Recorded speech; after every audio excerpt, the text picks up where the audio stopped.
I'm just smiling. I didn't grow up with a lot of material things, but that taught me to appreciate the little things. So my name's Rachel Burrell. I also go by the storyteller, and lately the warrior woman, I guess, because my latest project is titled Warrior Woman, so that wasn't even intentional. It's just sort of people calling me Warrior Woman sometime. Yeah, I just knew that music is something that I wanted to pursue.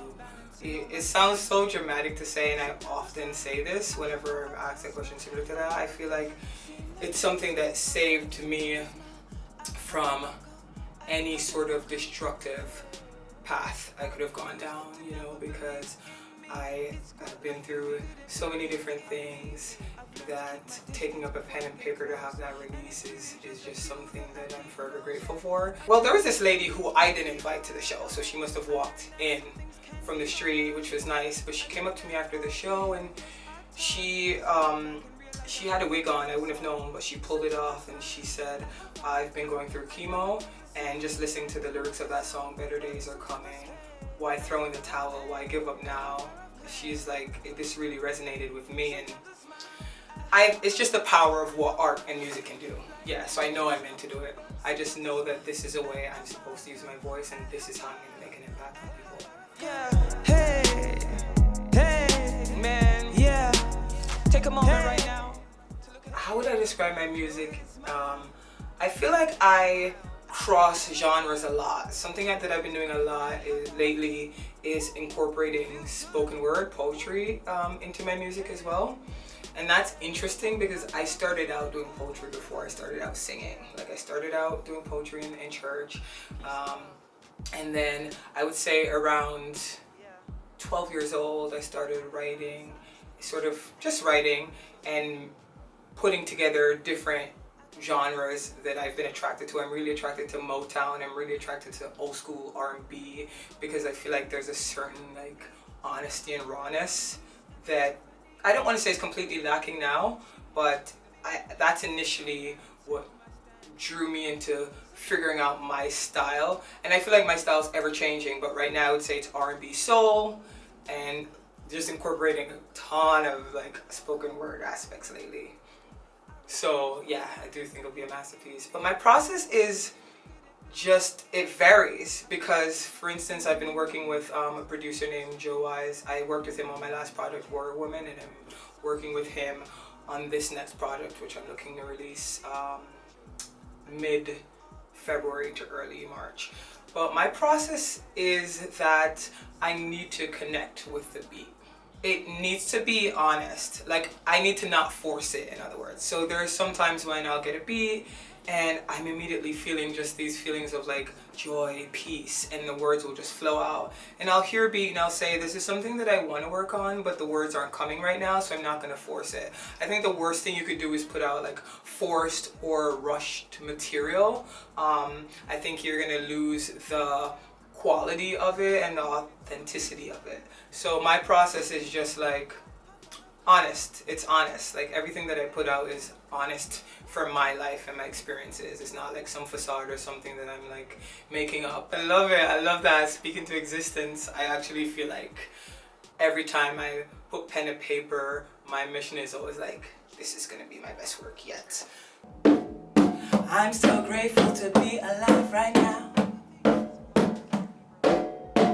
I feel like I have no cares, there's no harmony. So now I'm all about peace and harmony. But that doesn't mean you should like, what kind of impact do I want to make?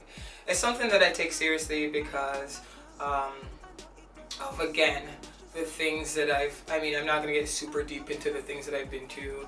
Just going through some really dark times. And I, got involved in musical theater like junior year of high school, and from there realized what a powerful outlet the arts is, and that's when I really started developing my writing and doing showcases and all of that. I realized the healing power of the arts because one, it provides something for you to feel like you belong to, because those moments when I felt like really like, man, am I ever gonna get out of this feeling of like depression, of like my life could be better than where it is right now. It was having that outlet of like writing, of performing, and then just having people appreciate that honesty and vulnerable state, you know.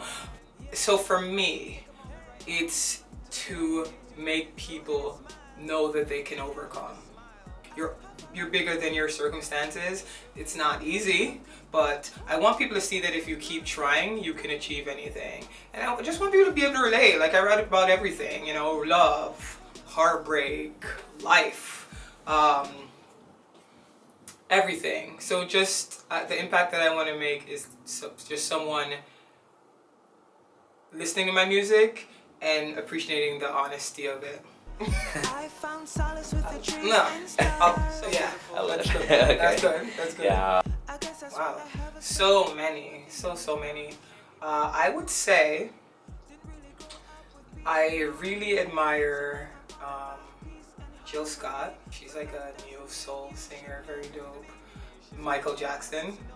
When you listen to the catalog of Michael Jackson, his music's a lot deeper than I think some of the more mainstream things, and even when you're listening to those, you're like, oh wow, he's saying some real stuff here. But he has a song called They Don't Really Care About Us, and it's one of my favorite Michael Jackson songs, and I don't think that song ever got like mainstream notoriety. But when you listen to the lyrics, it kind of is talking about how jacked the system could be and unfair it could be sometimes, and how you're sort of like, I don't want to get so political, but I like fighting the powers, so to speak. So I like relate to that song as someone who's had to overcome a lot and never like playing a victim, but finding a way to be victorious, you know, through a lot of the crap. So any artist that I feel is really, Fiona Apple, I don't know how many people know her, but she's so raw. She's just like, man. So Fiona Apple and Kendrick Lamar, I really like, you know, B.I.G., just all of those heads that have kind of just, especially when you're talking about the hip hop side of things, been through some things and like been through some I gravitate towards any type of, I've been through some adversity and look at me. I still found a way to like get through it, still found a way to rise up, because it's easy to quit. It's hella easy to quit, to be like, damn. So when someone can, like when you look at Biggie and he's talking about in the Juicy track, you know, which I think most people know, you know, considered dumb because I dropped out of high school and all this and that, like, it's, how can you not be inspired, you know, to say like, why shouldn't I try to, or why shouldn't I go for it too? And Motown, any of those like golden era, I'm like a whole soul too. Yeah. Yeah. Peace and love. Yeah. Go ahead and smile.